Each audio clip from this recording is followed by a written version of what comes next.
so many people missing this morning. So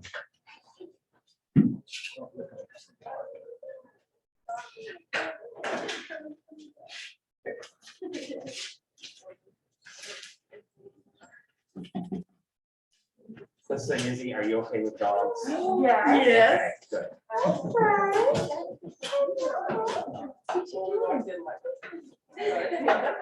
I was so scared for a second. I was like, what did I do?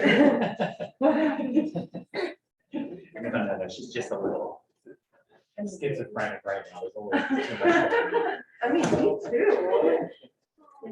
You do have. Okay, so, I got your exams graded, okay? Oh, no, not the exams.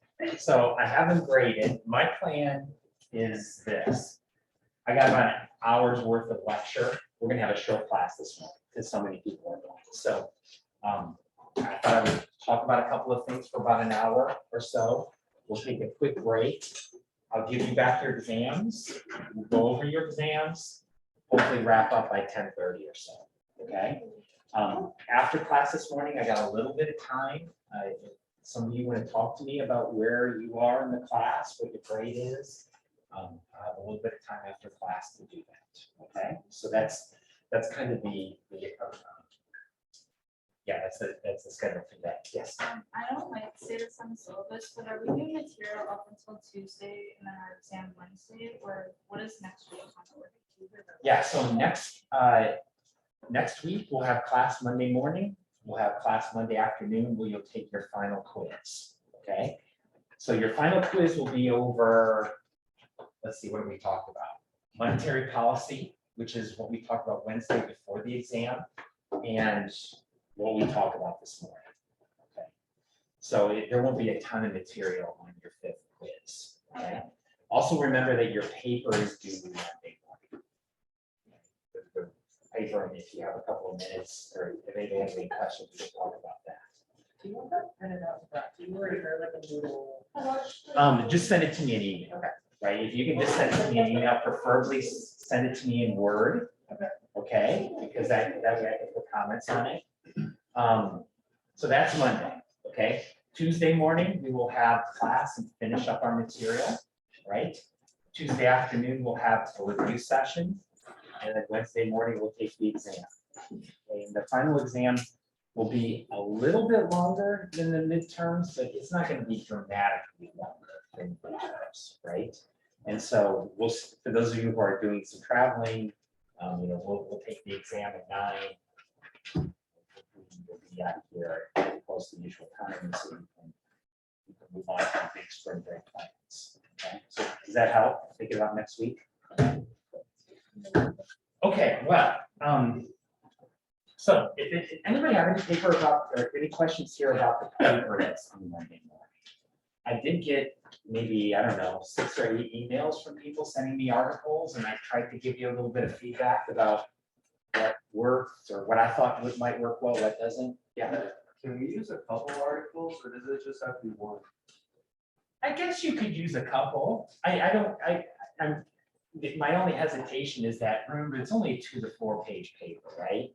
This is not a term paper in the sense that you don't need to, do a whole bunch of stuff. But if you find 2 articles that are related to each other and you think fit together and actually help you write your paper, yeah, sure, that works for me.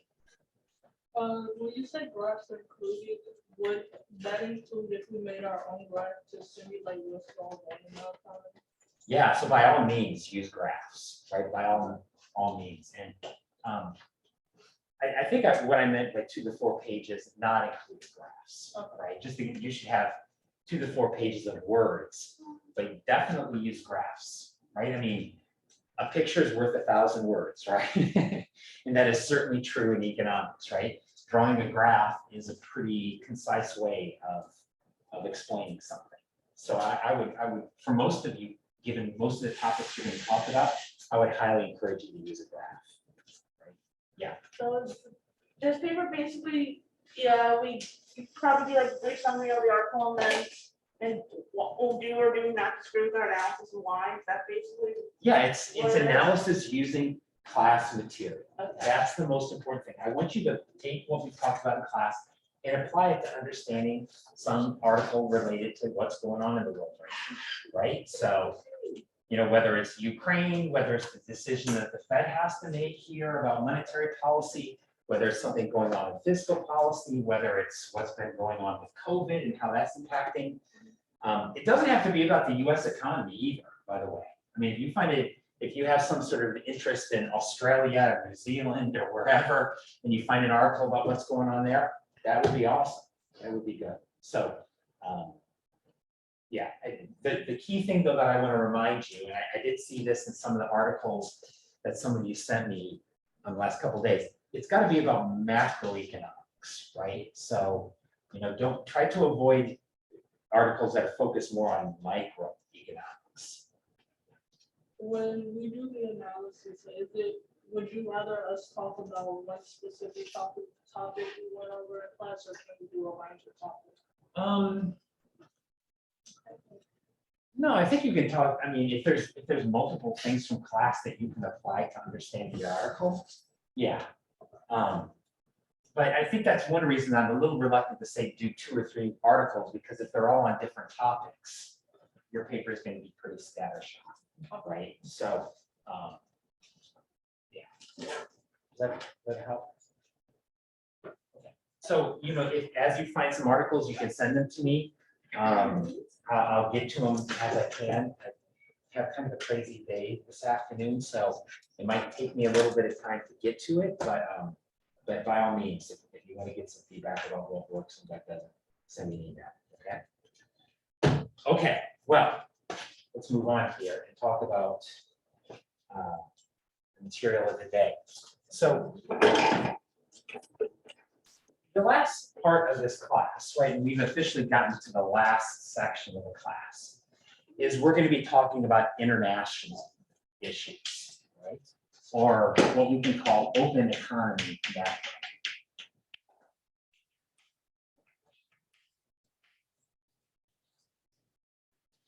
Okay, so we're going to be talking about open economy macroeconomics. We're going to be talking about things like international trade, which is what we're going to talk about today and into Monday. This is chapters 20 and 22. We're going to talk about international capital flows. This is all the way back to chapter 10. We're going to talk about this on Monday. And then a little bit on Monday and Tuesday, we'll talk about exchange rates. And monetary policy in open economies. And this is chapter 16. So that's really the material that we have to cover, right? To get to the end of the class. And so, yeah, there's definitely a kind of a theme here, talking about open economy issues, right? Open economy map. And so today, we want to begin with this topic of international trade. And specifically, I want to dig down on this question of why do economists believe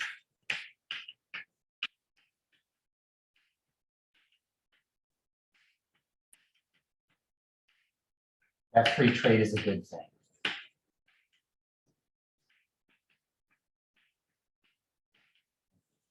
Why do economists believe this?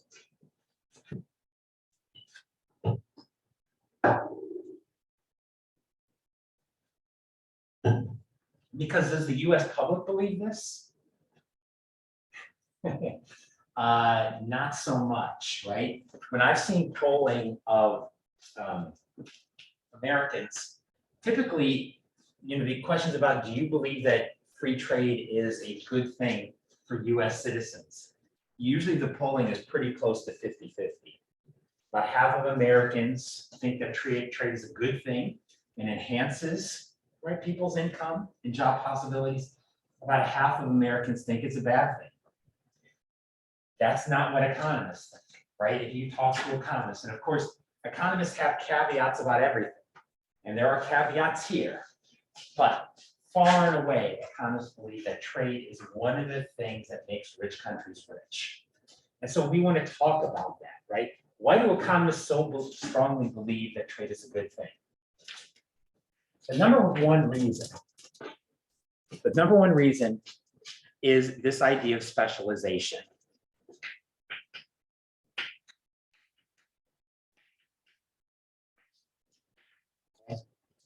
This idea of specialization. Trade allows you to specialize in what you do best.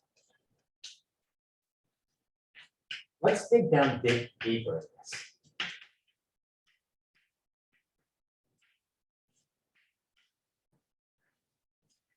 And talk about this idea that economists call comparative advantage. Comparative advantage is a way to think about specialization.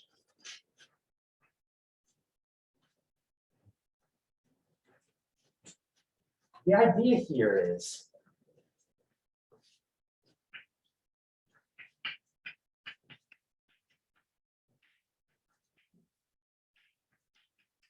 that the key to increasing productivity, right?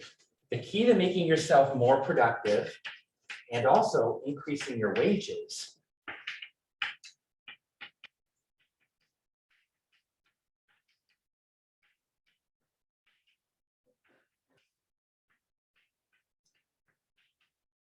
is to specialize in what you do best. And what do we mean by what you do best?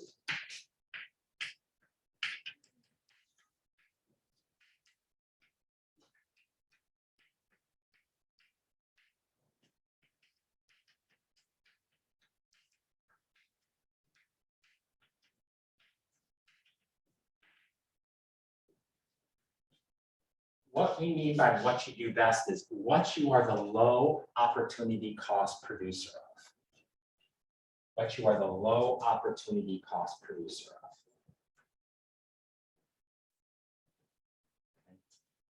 So let me explain this idea here. I'll give you an analogy related to LeBron James, okay? So LeBron James, you've all heard of him. One of the greatest basketball players of all time, right? Big guy, 6'9", 260 pounds, okay? LeBron James is great at playing basketball. I'm gonna guess that LeBron James would really be good at mowing lawns too. But that dude could really push a lawnmower. Should LeBron James mow his lawn? He's probably better at it than the guys who are doing it. Right? Don't you think LeBron James looked out the window and he sees these guys pushing lawnmowers? He's like, I could do it better than that. Should LeBron mow his own lawn?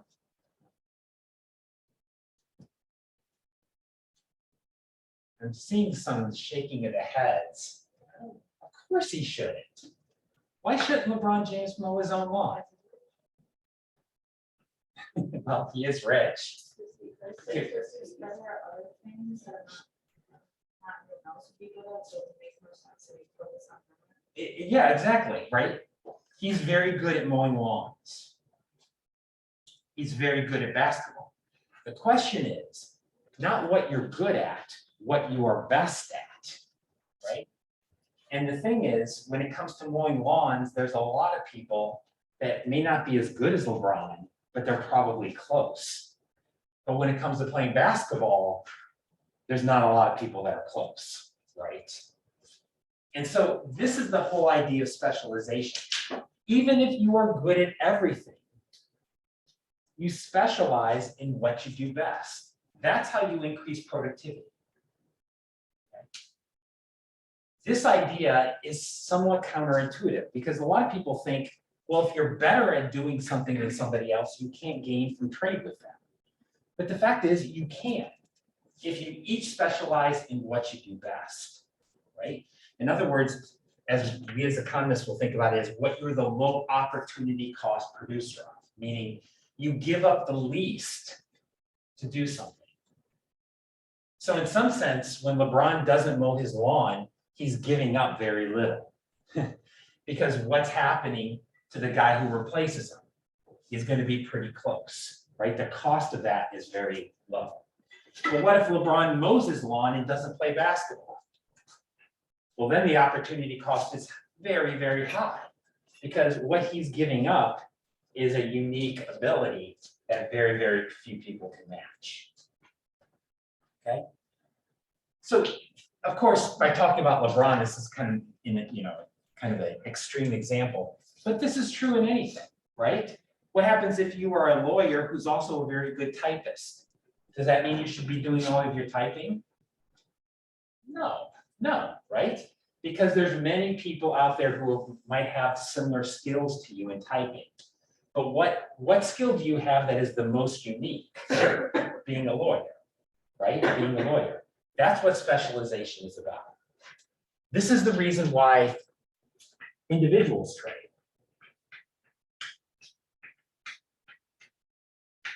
It's the reason why both individuals and countries trade.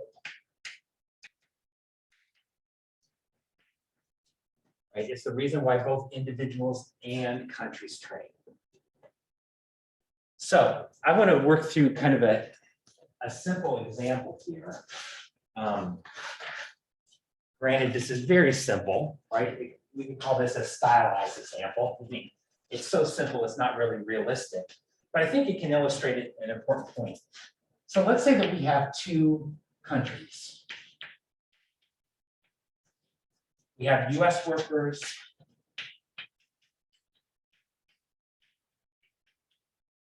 and we have Mexican workers. And let's just say we have two goods. Computers and shirts. Okay, really simple example.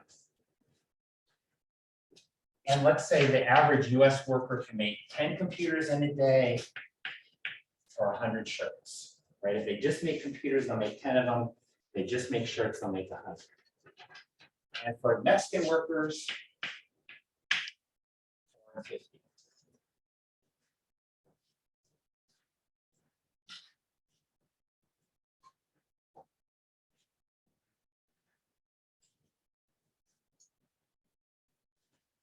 What's true about US workers?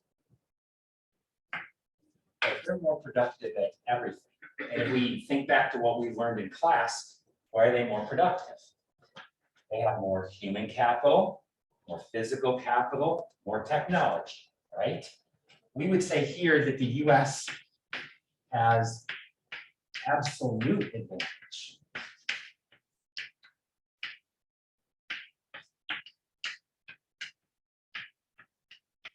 In both goods, right? I mean, absolute means who can produce the most? The US can in both goods. Now, here's the counterintuitive thing then. Even though the US is more productive at producing both, can they gain from trade? Yes, right? By specializing in what they do best. To do that, we have to figure out we have to figure out the opportunity cost.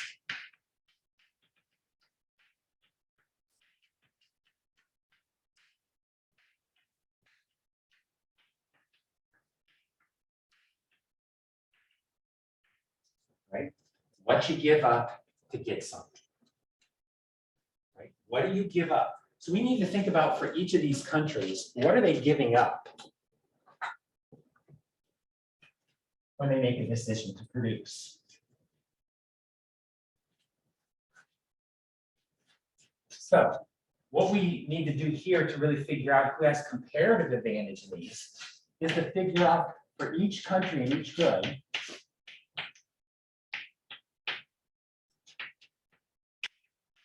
what's the opportunity cost?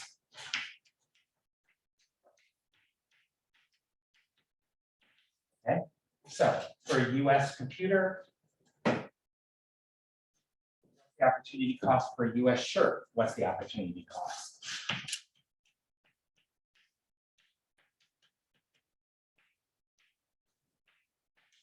The opportunity cost of a Mexican computer.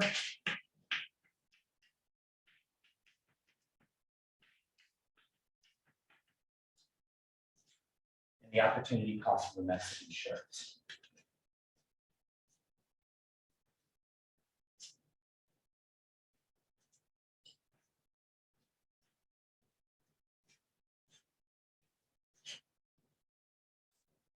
Okay. So let's see if we can figure this out. The opportunity cost. What does an American worker give up when they make a computer? They give up 100 shirts for every 10 computers, right? They give up 100 shirts, give 10 computers, or they give up 10 shirts per computer. That's their opportunity cost. They give up 10 shirts per computer.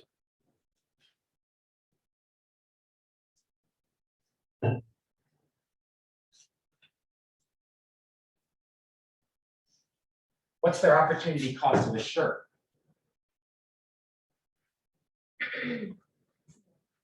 Yeah, 1/10, right? Because this is in the simple example. These are just inverses of each other. So if you give up 10 shirts for a computer, you give up 1/10 of a computer for a shirt.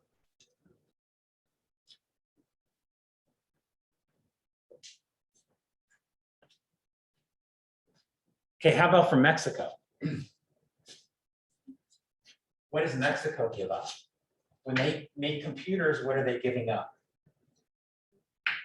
They give up 50 shirts for every 4 computers.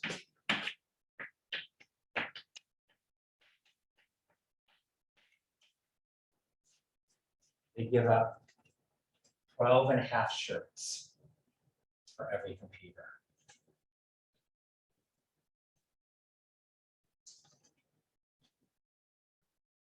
Right? They see that? What then is the opportunity cost of a Mexican shirt?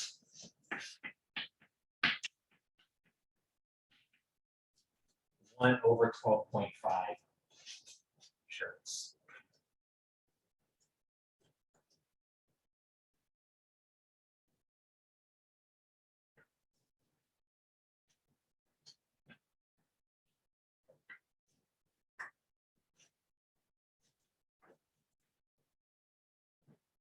Okay.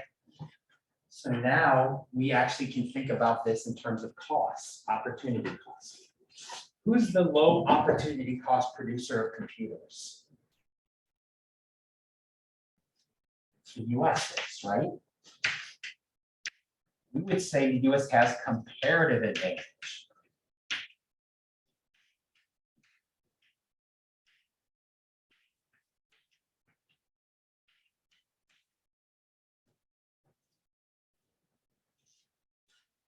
Right, the US has comparative advantage of computers.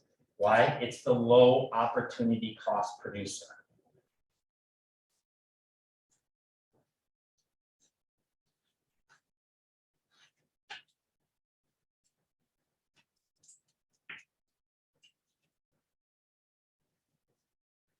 What about in shirts though?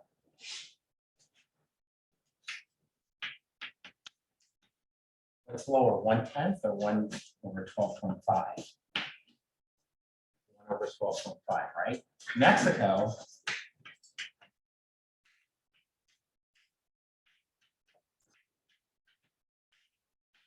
Mexico has comparative advantage in shirts.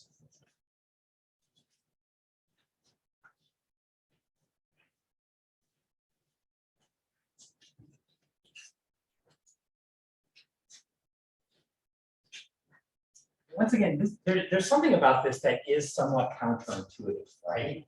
In the sense that you think that a country that can make more of everything would have comparative advantage. But the key about comparative is really relative advantage, right? Absolute advantage is you can make more. But of course, if you're better at everything, the question then begins, well, what are you best at, right? Where is that relative difference the biggest? That's where you can make productivity gains, right? So we talked about on day 1 of this class, Adam Smith, right? Adam Smith said, what makes rich countries rich? Rich countries specialize and trade. They use markets and they specialize, right? And that's exactly what comparative advantage says, that both countries can be better off if the US specializes in making computers and Mexico specializes in making shirts, and then they trade them. In fact, we can say something here about how this trade should look.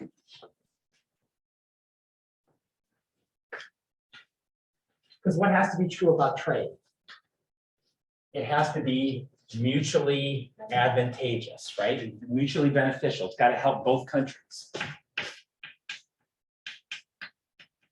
So what can we say about the price of a computer?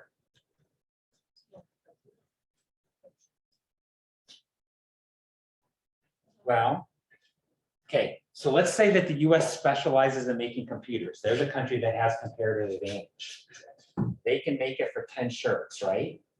What price would be good for them? If they're making it for 10 shirts, any price above 10 shirts would be good for the US, right?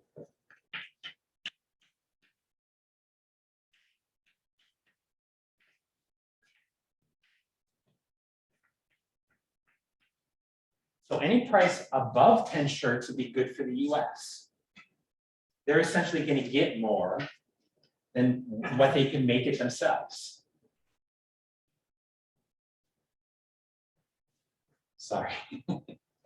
Abel, come here.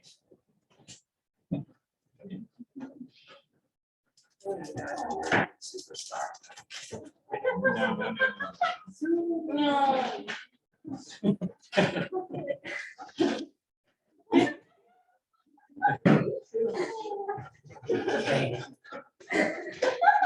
She really is excited to see you. She usually doesn't have this much.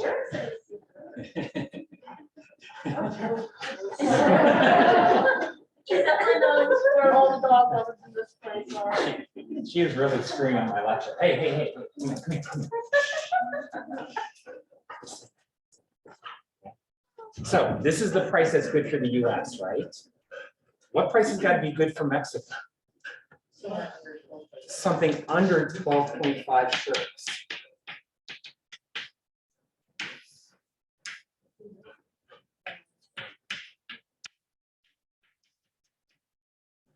So any price in between the opportunity cost is going to be good for both countries.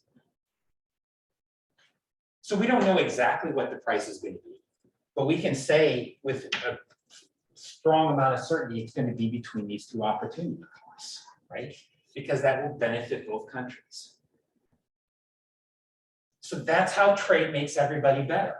Fundamentally, this is why trade makes everybody better. And so one thing that all economists agree about, right, is that if you want to become more productive, you have to specialize. Trade is a really important way that you can specialize. Even a big country like the US can benefit from specialization. Even more so, a small country can benefit from specialization, but even big countries benefit. And so this is the #1 reason why economists believe that trade is a good thing. This is such a hard idea for people to understand, though, right? Even smart people like Abraham Lincoln never really quite understood this, right? So when Lincoln was president, we were building the Transcontinental Railroad, right? And there was this big debate about the steel rails, whether we should buy them for England, where they were cheaper, or whether we should make them here in the US. And Lincoln said, well, it seems to me that if we make them here in the US, we have the rails and we have our money. But if we buy them from England, we have the rails and they have our money.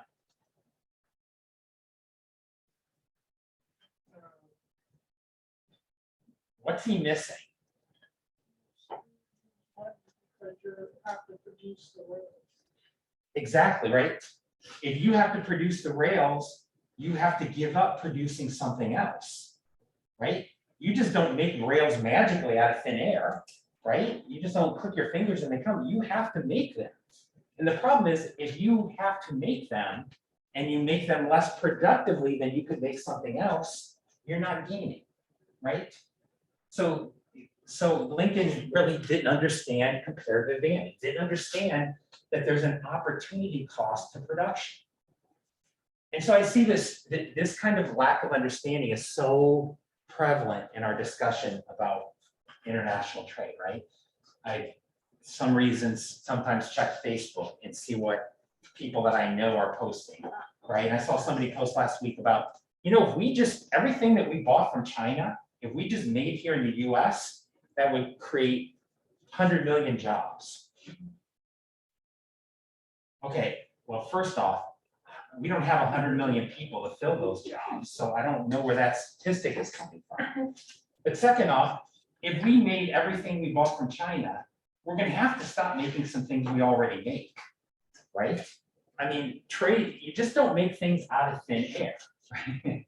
And so that appears to be kind of it seems pretty obvious, but that's what a lot of people forget when they forget about trade, is that when I buy something from you, you're also buying something from me, right? And so if I stop buying something from you, I've got to make it myself. I may not be able to do that very efficiently, right? I may not be able to do that very efficiently. So this is one thing that I think almost all economists agree upon, is that this is one of the big benefits to trade. I do want to talk though very quickly here about other benefits from trade.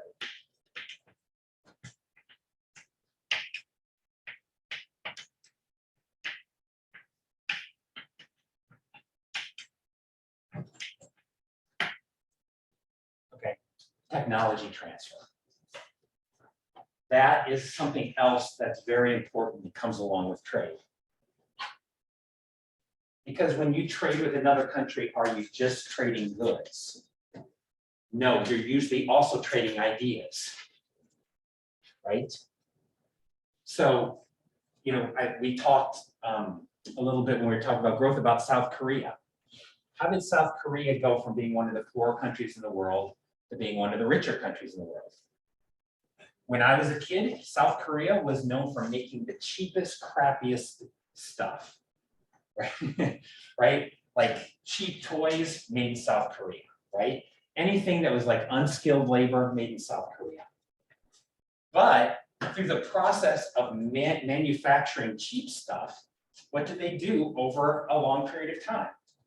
Figured out how to make better stuff, right? As factories moved in, as foreigners came in and brought technology, idea, means of productions, they began to increase their technology, right?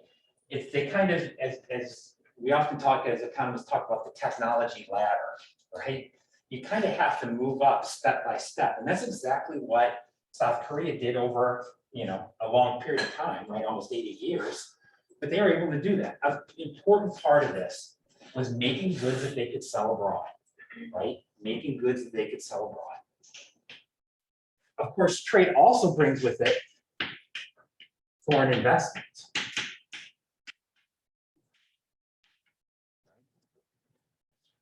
It brings with it foreign investment in a couple of different ways.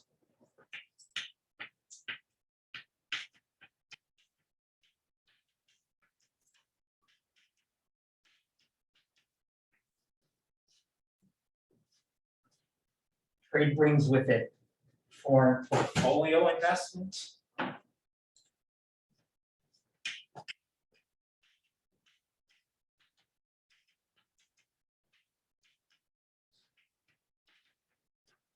It also brings with it foreign direct investment.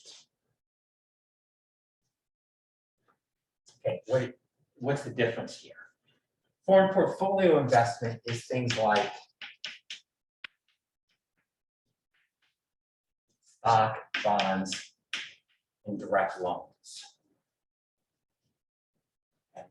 So for instance, if I buy a share of Sony stock, that's actually foreign portfolio investment. The key here to this is that when a foreigner buys a bond of Sony or a stock of Sony, they really are not having any control. There's no real control over what's going on with Sony. Foreign direct investment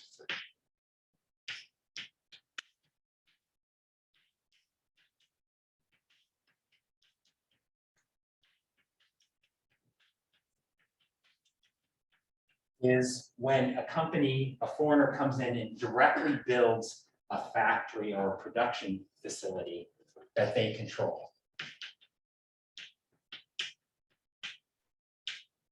That the foreign entity controls.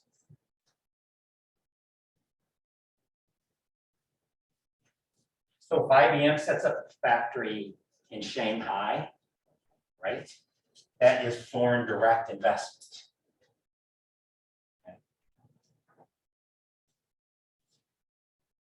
Of these two, which one do you think countries are most excited to pursue?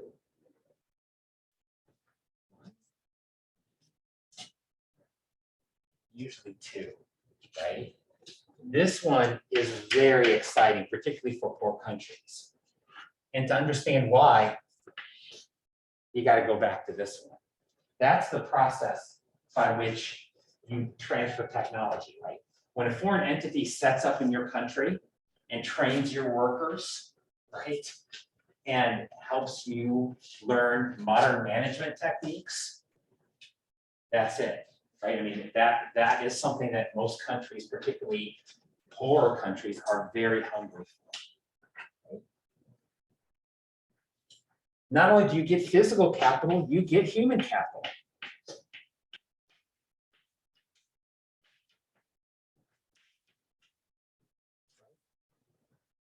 With trade comes everything, like students who go to another country to study, right?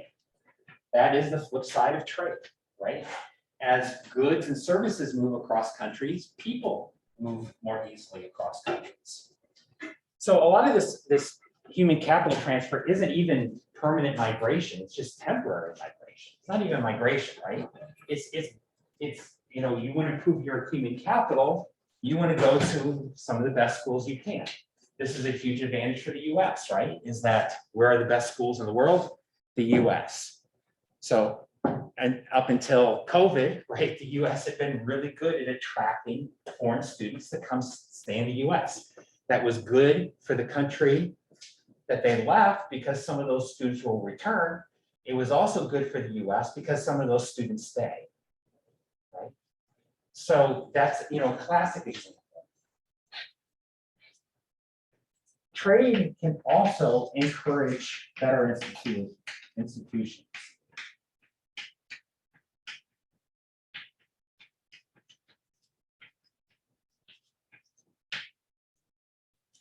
Right? Trade can encourage better institutions.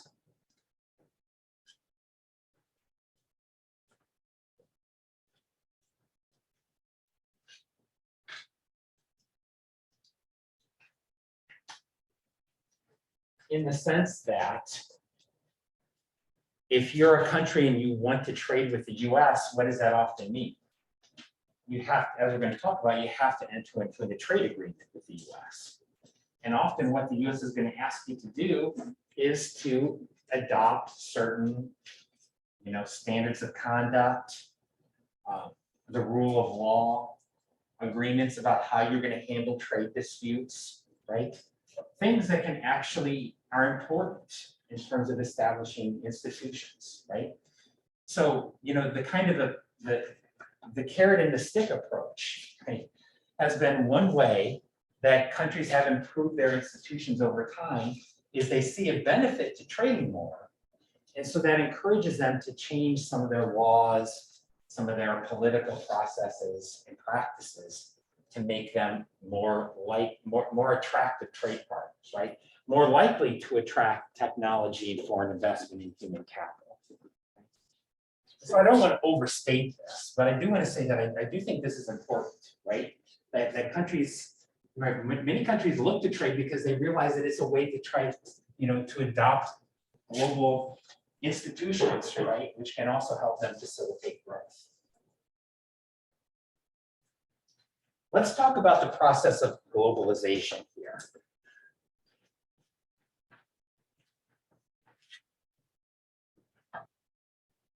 You probably have heard this word.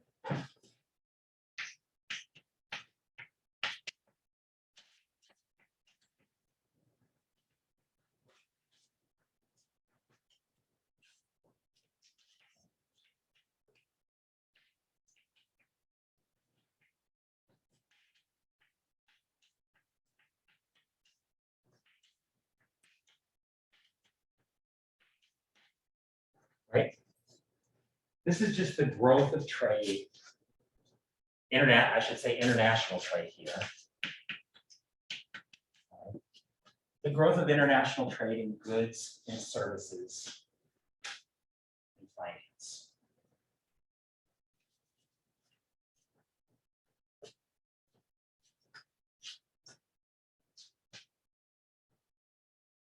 Let me show you some data here.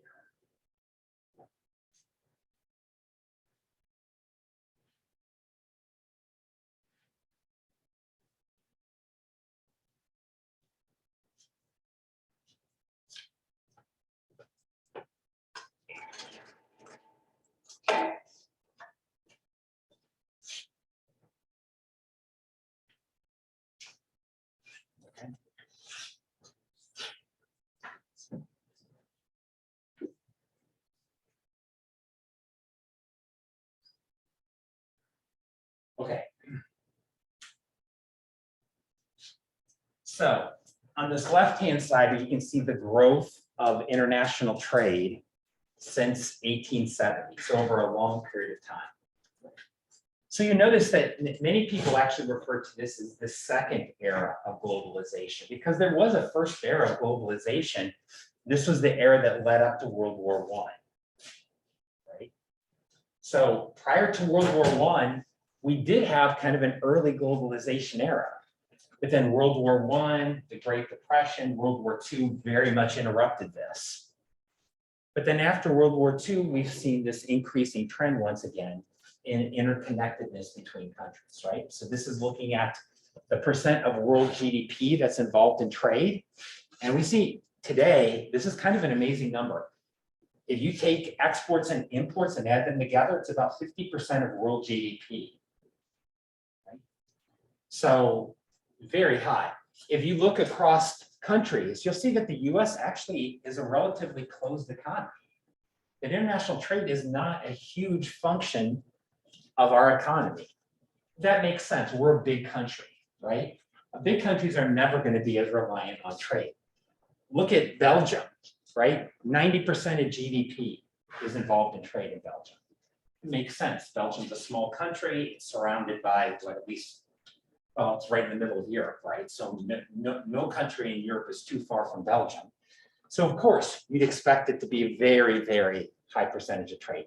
Canada, right, neighboring the US, but it's a much smaller country, much smaller population. It makes sense they would have higher trade. Germany, right, almost 40% of German GDP is trade. So you can see why as we'll talk about a little bit more next week, why European countries were very interested in moving toward the European Union and the European Monetary Union, right? Because they trade with so much, the European Union basically allowed them to establish similar rules of trade, and the European Monetary Union allowed them to use similar currencies in trade, right? There were some big advantages to them of doing that. Now, what defines, if I could say a few things here about, what's defining globalization today, or what are some really important things to understand about globalization?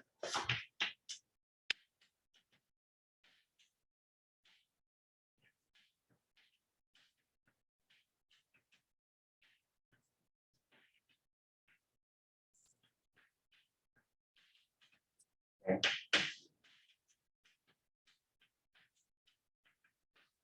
The first big one here is technology has changed the nature of globalization, right?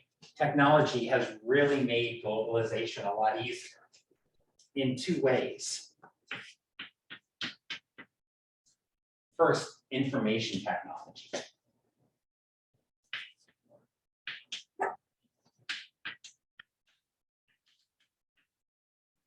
It is a lot easier to trade services across countries now because of information technology. So if you go to the doctor and you get a scan, like a CAT scan or something, there's a very high probability that it's going to be somebody in India that's going to read that. Oh, hey, Mabel. Thank you. Got escape. It's not that bad in here, is it? Seem to be having a lot of fun. So IT, right? It's a lot easier to trade services, right? You can get somebody in India to read your CAT scan. You know, you can get an architect in Shanghai to design your house, right? These are things that were very difficult to do before we had information. It also just increases information, right? If somebody can make something somewhere, it's a lot easier to find out about that nowadays than it used to be.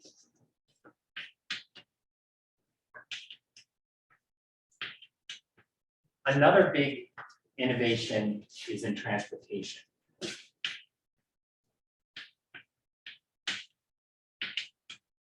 Particularly, we don't really think about this as like one of the great innovations of our time, but cargo containers.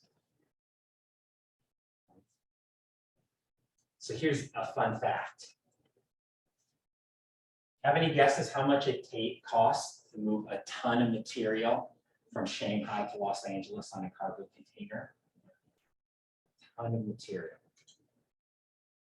About $100, right? So how many, you know, for instance, toys can you get in a ton, right? I mean, a lot, right? And so if you think about like the per unit cost of moving a lot of goods from China to the US, it's almost nothing. Now, of course, this process is slow, right? I think it usually takes 2 to 3 months for a cargo container to cross the Pacific. But, you know, if you plan for things, right, if there's kind of a regular demand, that's not an issue. And so this is one of the things that has very much driven international trade, is it's just so much cheaper than it used to be, right? So if you ever get a chance to actually go to a shipping port, is quite interesting, right? Because the key to cargo containers is standardizing everything. Put it in the container, you put it on a truck, right? Truck takes it to the port, a crane puts it on a ship and stacks it all up. The ship moves very closely across the Pacific. It gets to the port, the crane picks it up and puts it on the truck and it's gone, right? All standardized, all fairly efficient, keeps costs very low. It keeps costs very low. So that is definitely driving a lot of globalization. A second fact.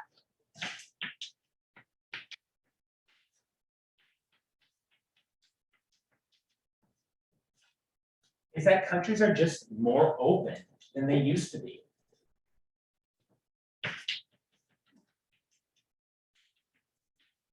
Many countries have followed export promotion policies. And by that, I mean, they've specifically focused on industries that they can export abroad. They've made trade the cornerstone of their economic development policy. Why? In part because of the success of many East Asian countries. We've seen it happen in South Korea. We've seen it happen in Japan. We've seen it happen in China. We're seeing it happen in Vietnam, right? These countries have taken a very outward trade approach to growth, and it's paid off big time, right? It's paid off big time. And so what many other countries have tried to follow suit, right? So if you look here, this is the number, the number of countries that have joined the World Trade System, right? That have essentially signed on to the WTO, the World Trade Organization. You see today, this number is upwards over 160 countries. And there's roughly about 180 countries in the world. So there's not very many countries that have not signed on, at least to some part of the World Trade Organization. Right?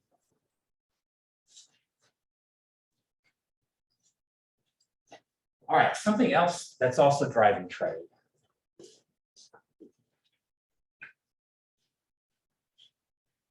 Is just simply our pace.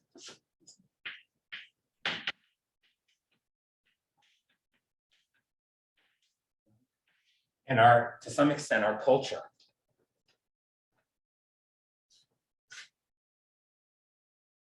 Right? One of the things that kind of defines life today in places like the US is microcultures. Hey, Professor New. Your screen is still being shared and we can't see the board.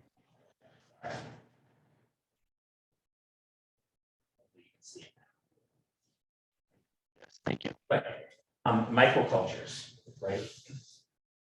In other words, you can live in Iowa, but you can still listen to Brazilian music, go out and get sushi, right? I mean, enjoy some of the benefits of globalization, even in small town Iowa, right? Part of this is technology, but part of it is just we know more, right? Most of us have tried these different sorts of foods, right? And so, that's something that's also driving trade. Global supply chains.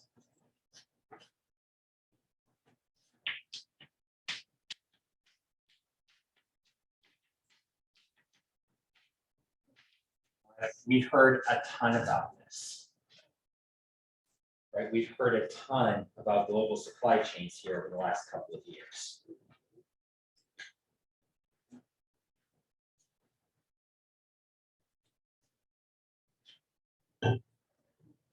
In part because they've been so disrupted by COVID.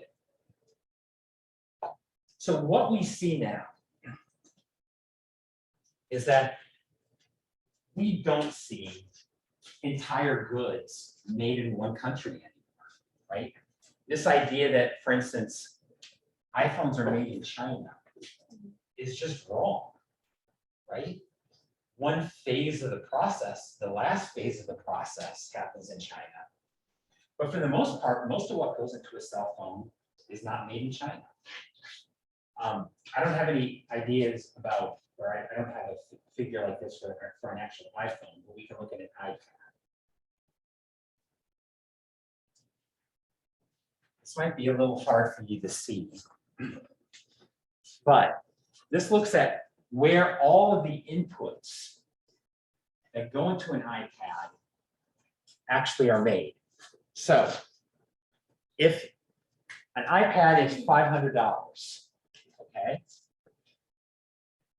Apple takes $150 of that, right? Apple takes $150 of that. That is basically the intellectual property that goes into an iPhone. That's actually the biggest share of this whole thing. It goes to Apple, a US company. But is an iPad counted as a US made good? No, because the actual physical parts of production happen elsewhere. South Korea, $34, right? Unidentified countries, $27. Japan, $7. Taiwan, $7. The European Union, $3, right? China, $8. $8 of the $500 goes to China. But what do we consider this? An export from China. Why? Because all of these pieces from all across the globe are assembled in China and then sent to the US, right? Where is the good produced? Well, in China. We count it as being produced in China, but in reality it's been produced all over the world, right? This is really the hard thing about measuring, what is an import? What is an export anymore? It's really difficult to say, quite honestly, right? Because of these global supply chains. You can see why COVID or something like COVID would be so disruptive, right? because you have at least 1, 2, 3, 4, 5, 6, 7, 8, at least 8 different countries here that can be identified as being part of the supply chain for this. And so if there's a kink in any one of those countries, that's potentially gonna, screw up production of iPads, right? That's the danger. Of course, this works in reverse too. Here's a Boeing 787, which is technically a US good because these are assembled in Seattle. But as a practical matter, is a 787 a US good? No, of course not. I mean, you have parts made from Sweden, Canada, Japan, France, UK, Australia, Korea, right? Italy, right? I mean, how many is that country? That's at least 8 to 10 countries, right? Of different parts, right? It just goes to show you how complicated this idea of trade has become. Because we just don't make goods in one place anymore. We make them from many, many different countries and many, many different places. And so when I hear somebody say something like, well, we buy so many goods from China. Well, it is true that China is a popular spot for assembling goods. But they're not really Chinese goods, right? I mean, to consider an iPad a Chinese good is really not to consider everything that goes into making it. And so our conception of how goods are made really don't work, right? Related to this, how are these global supply chains being assembled? They're being assembled by companies that really aren't national anymore. They're multinational.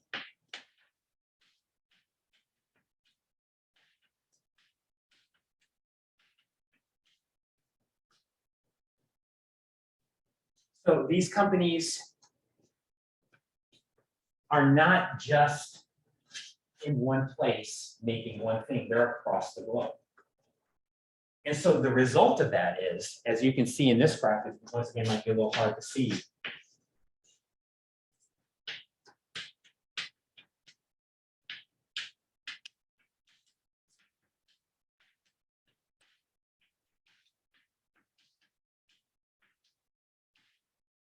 Most companies do both. Right? It is not true that a company like Boeing is an exporter. Well, they are an exporter, but they're also a huge importer, right? That because they're most multinational companies, they're operating. Sorry, that's hard to read. Right. Most companies are importing and exporting at the same time. So in this graph, if you look at the top 1% of all exporters, right? So the biggest exporters, what's true about them? 90% of them are also importers. And if you look at the biggest importers, 96% are exporters. So can you pass a law that bans these companies from importing? Well, you could, but what are you also going to be doing?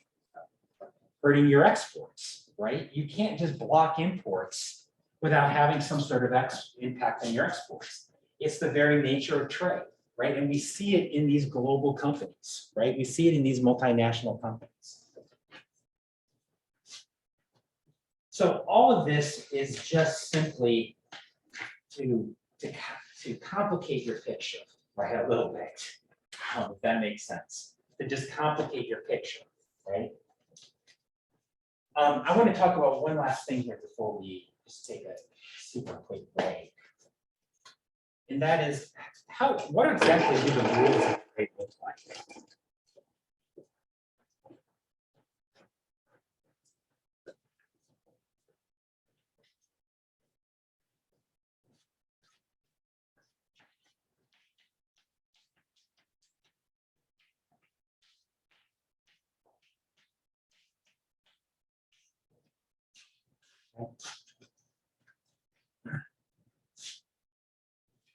Let's just talk a little bit about the rules of trade.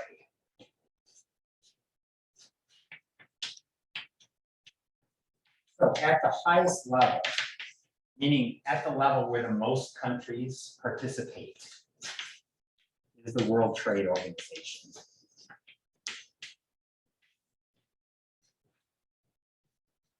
This has 164 countries.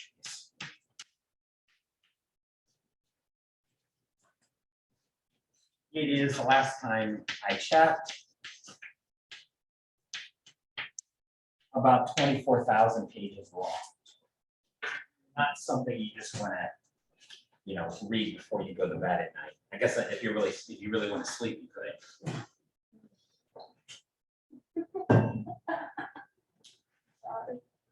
She really doesn't want anybody to leave. So if you could do her a favor and just sit there, that would be great. Okay. So this has all sorts of rules about tariffs, subsidies.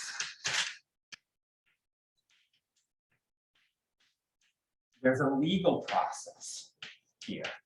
If you feel that a country is cheating, charging an unfair tariff or engaging in an illegal trade activity, you can actually go to the World Trade Organization, which is basically there's a court there. And if they find in your favor, what that means is if somebody is screwing you over, you can go and screw them over. So, for instance, during the China-US dispute, right, that happened a couple of years ago under Trump, China took the US to the WTO, said the US was engaged in unfair trade practices. What did the WTO say? They were. So they basically said, that means China, you can do something bad to the US. You can put a tariff on some US goods. And so what did China do? They picked out US soybeans from Iowa, right? Why? They want to piss off an influential sector of people, right? It's very strategic, right? It's political, right? And so oftentimes this is how it works. The WTO is not a court in that it can't force a country to do anything, but it can give another country permission to punish. And so the idea here is that hopefully this will make countries consider the costs of cheating on the agreement. As a practical matter, though, the WTO in general works pretty well, right? That while there's always disputes about who's doing what to whom, they're maybe not as common as you would think they would be. So this is the big one, right? This is the big one. It has the most countries in it. But in addition to this, there's other trade agreements. There are some regional. This is between smaller groups of countries, usually associated in a region. Yeah. So for that, when China would get to them, hey, the US is cheating us, are there a group of people from all of the countries that are involved in it? Is there a board that says? It is a court. It's a Okay. court, right? So it's literally a bunch of judges. Okay, and it's from a bunch of different countries, or is Yeah. it from one? Okay, cool. Yeah, I'm not really quite familiar with the process of who is on the court, but it's an international court and it probably looks very much like the International Court of Human Rights, if you're familiar with that, or one of these kind of multinational judicial processes. Okay, then there's regional. This would be things like the European Union.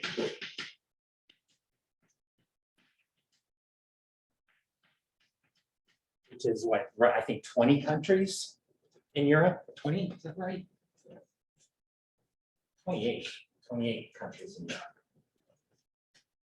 Right? This is essentially a free trade agreement, even more than a free trade agreement. Right? Not only do goods move without any additional tax, it's a free migration zone.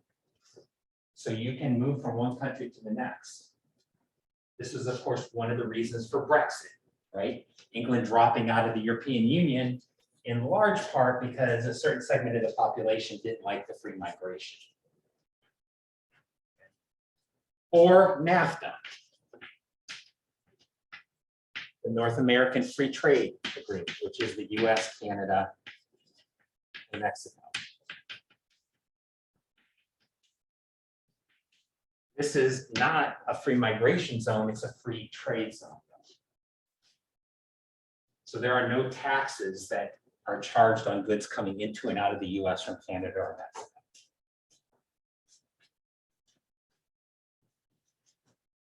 And then there are other trade agreements, right? Between other smaller groups of countries, right?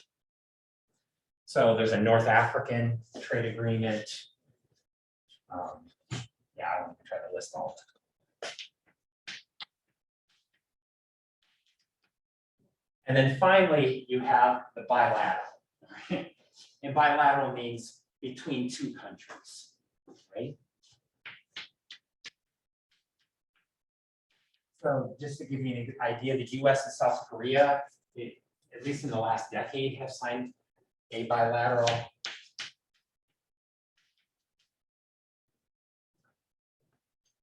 The US and Chile signed one, I can't remember what year this was.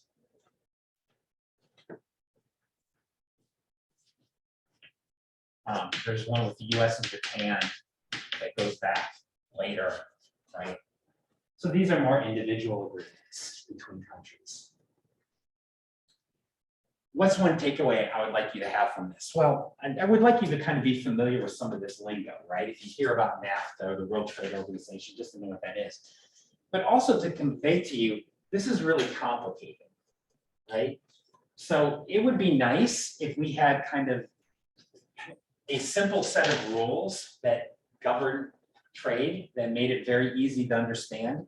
But as a practical matter, trade is complicated. It's still, it's easier than it was 20 years ago, but still, there's a lot of things to think about here in terms of different rules, regulations that go into trade. And so this is one of the things that makes trade tricky. Right? So we've talked about this morning why economists like trade. We talked about globalization and what's going on. The big thing that we didn't talk about here this morning with regard to trade is, then why do so many people not like it? So try to think about what's the problem, right? Why are so many people skeptical about it? But I think we'll save that for Monday, okay? All right, why don't we take just a couple-minute break, right? Because we're gonna get out of here early. Just take a couple-minute break and then I'll hand out the exam and we'll go over it. Maybe.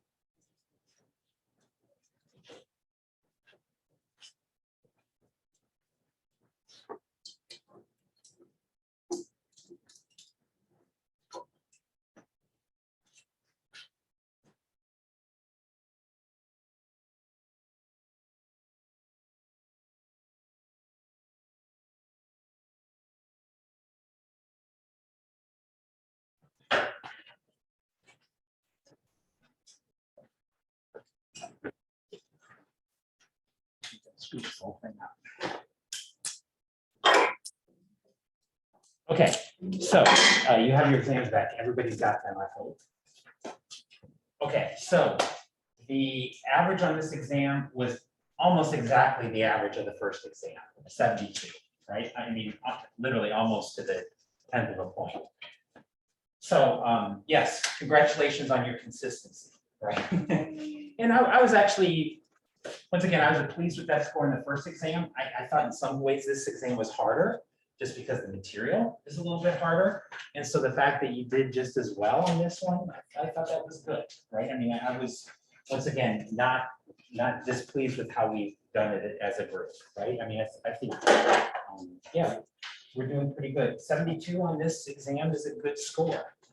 And that's a pretty good score. So once again, the curve, if you want to kind of put a grade to your score, the curve will be 7 to 10 points. 7, you know, as you get up in the 80s or so, you can add 7 points to it and put it on a 90, 80, 70 scale.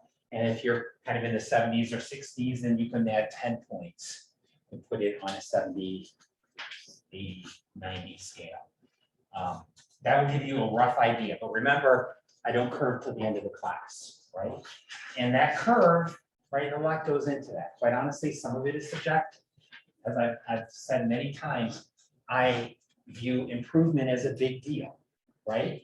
So if you have continued to improve, right, even if it's just a little bit, if you can improve on the final, that's something that gets weighed heavily in my decision about what grade to get at the end of class, okay? So let's go over the quiz here quickly. Once again, I know everybody hates going over exams, but we'll go over this pretty quickly. Your final exam is going to be in part cumulative. Right, I'm going to ask you about some of the big ideas from this class, this block. And so if it's a big idea, chances are it's showing up on your exams or quizzes.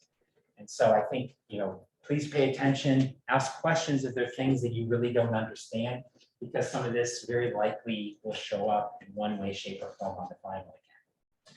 So definitions, once again, this really felt to me like where a lot of people either kind of got themselves in trouble or saved themselves, right? Because you knew that these definitions were coming, and it very much felt like this is something like where people got through this first page losing a point, or some people lost 15 points, right? So it was a big deciding factor in how well you did on this exam. Money is an asset that is generally accepted in trade. Right? Asset that is generally accepted in trade.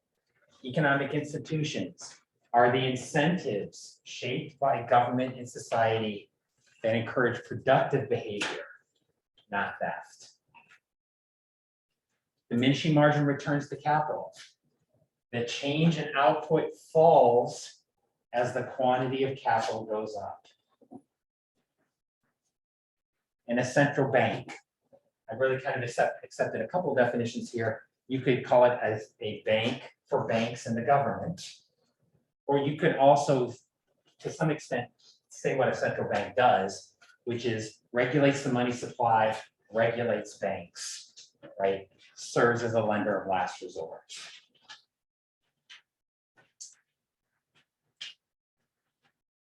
Question number 2. Talked about this one so many times. What are the 3 factors that determine agri-productivity? Physical capital, human capital, technology, right? You guys are going to have that ringing in your heads for, for a long time after this class, I hope. And of them, which is the most important?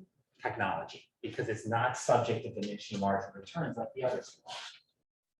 In class, we talked about the citizenship. I mean, we must have talked about this at least 4 or 5 times in class. This is that migrants dramatically increase their income by moving to richer countries.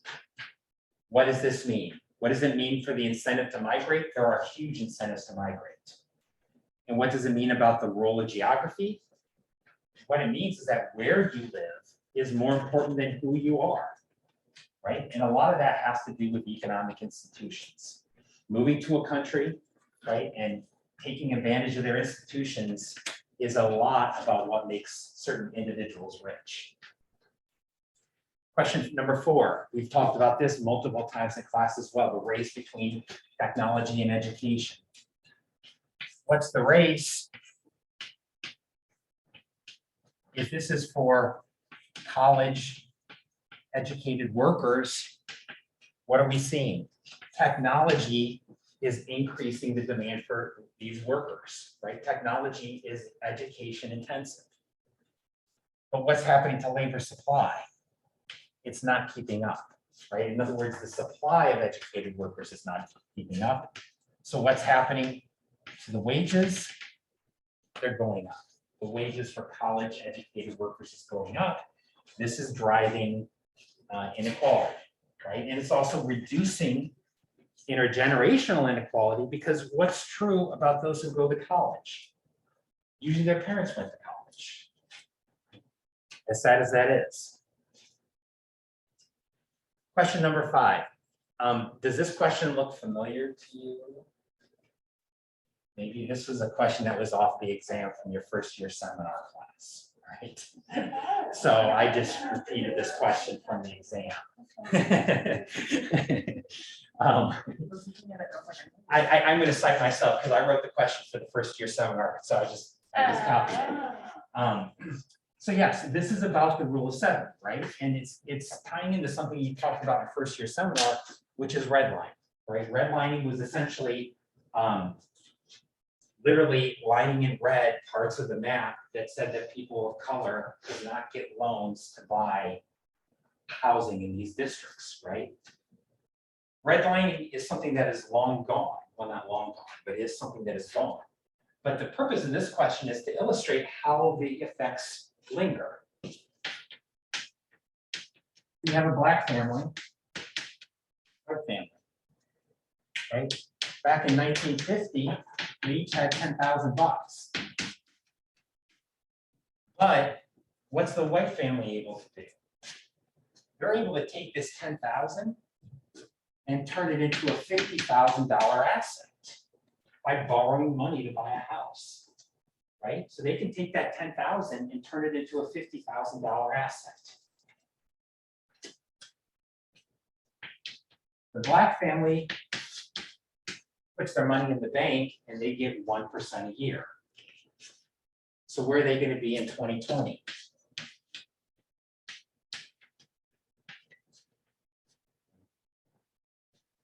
What about the white family? Well, at 3%, they're going to double every roughly 23 years, right? So this is going to double to 100,000, 200,000. If you subtract out the $40,000 that they borrowed to buy this house, what are they left with? About 360,000. I did not take off points if you forgot about that, but this is the best answer. The white family's got to pay back the money they borrowed, right? And so what do we get here? They have about 18 times the wealth that the Black family does. Well, this is just an example. This is just an exaggeration, right? No, we see that in the US, right? In the US, white families have about 15 to 20 times the wealth as Black families, right? So this is actually pretty much consistent with what we observe in the US today. And so what does it show us? Well, it does show us the power of discrimination, but also how this has long-lasting effects, right? I don't mean to step on this time bomb, but you guys have all heard like critical race theory. What's critical race theory? It's just basically saying that our policies have long-lasting effects, right? And that is one way that you can think about it, right? That even though our laws today are not explicitly discriminatory, right? There are lingering effects of the explicitly discriminatory laws that we've had in the past. Why? Because of the power of compound. Because of the power of compound. Okay. Question number 6. Why is aggregate demand downward sloping? I told you guys this one was going to be on it. Why is it? Well, you could either talk about the interest rate effect or the wealth effect.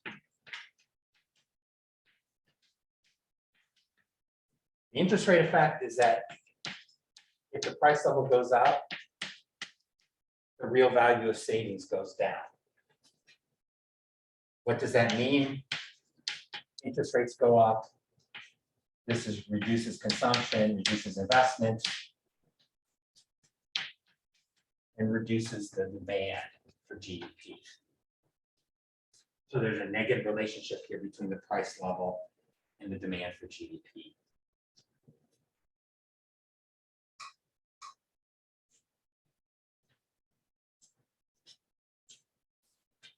What about the wealth effect?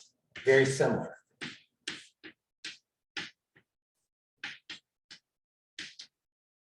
If the price level goes up, that reduces real wealth. That reduces demand for GDP.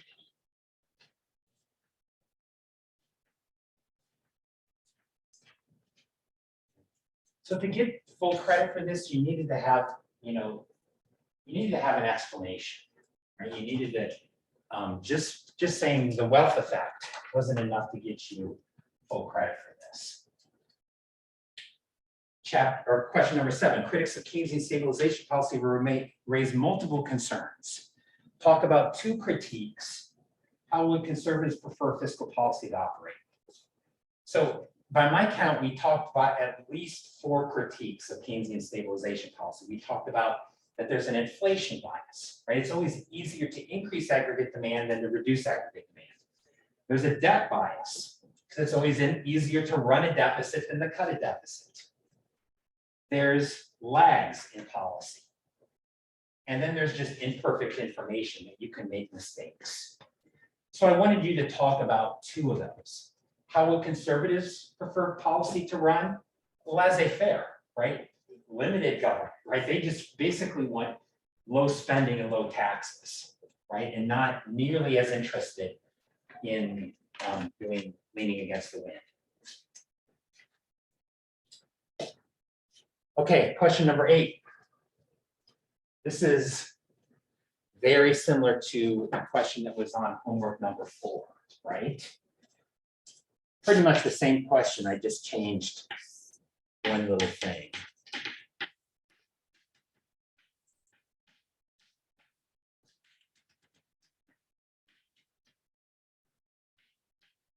Okay, so begin a long run equilibrium, and then there's a short run boom in the stock market that increases wealth. What is that increase in wealth going to do? Increase aggregate demand. And moves output above the natural rate, but it also starts to increase inflation.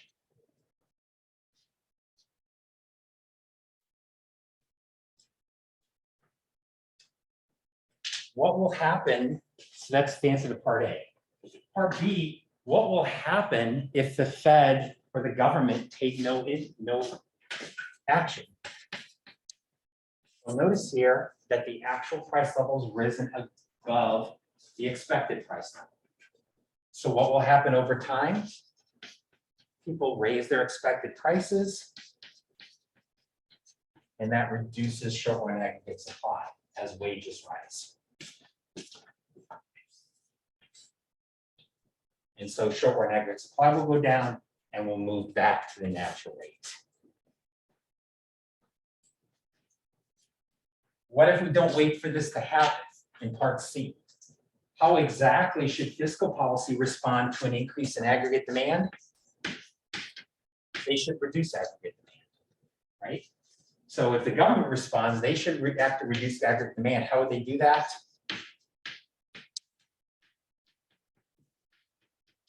They would cut spending, raise taxes, cut the deficit.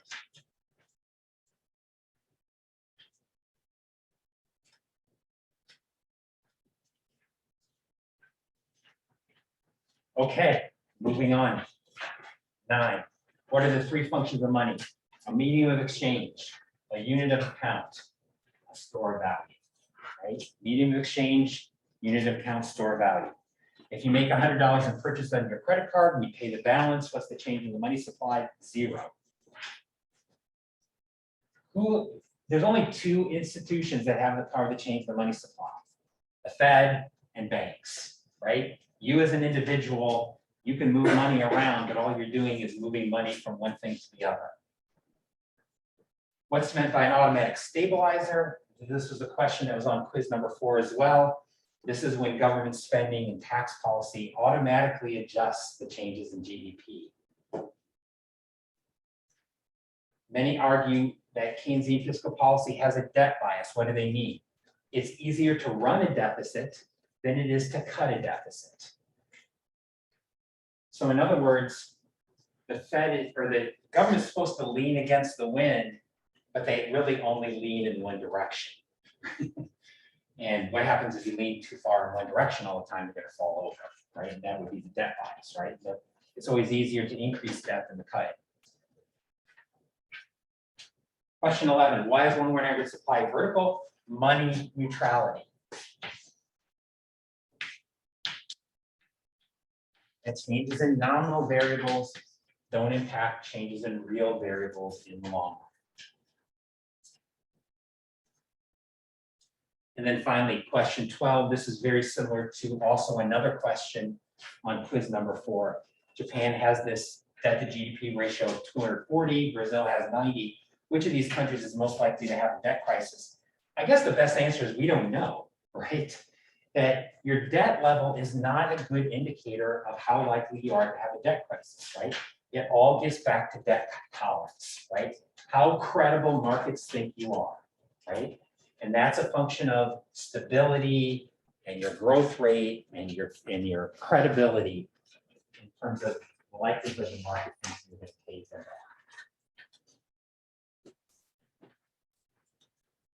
Okay, so that's the second exam.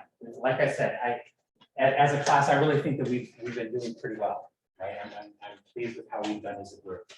And I was really pleased that a few of us did quite a bit better on this exam. So that was really heartening. I'm really happy to see that. So I guess my main exhortation to all of you is just keep it up, right?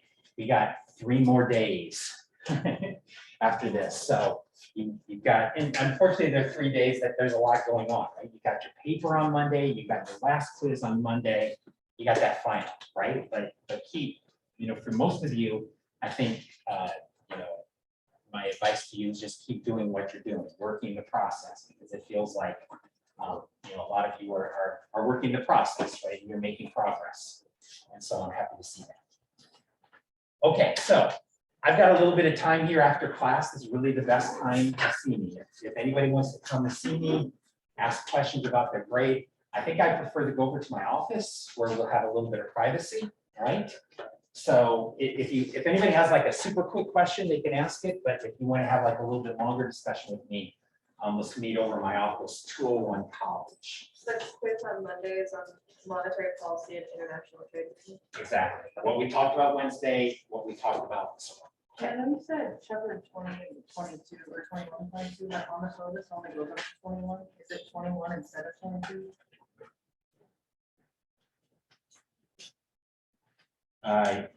Whatever I say on the syllabus is right. Okay, sounds good. I might have wrote it up wrong on the board, but it should be right on the syllabus. Okay, have a great weekend.